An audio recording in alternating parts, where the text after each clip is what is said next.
Freestyle Darul Hikmah.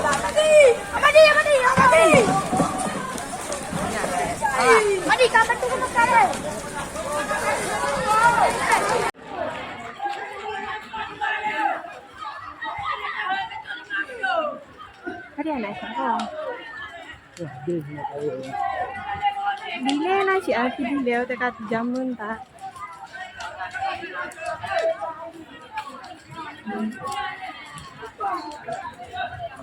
Mereka, ya tu lah. Yang kayu mereka.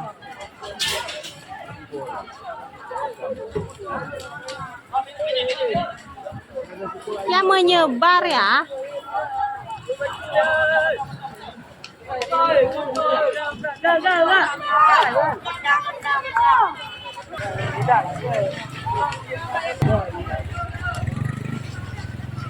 Nyebar mereka dulu.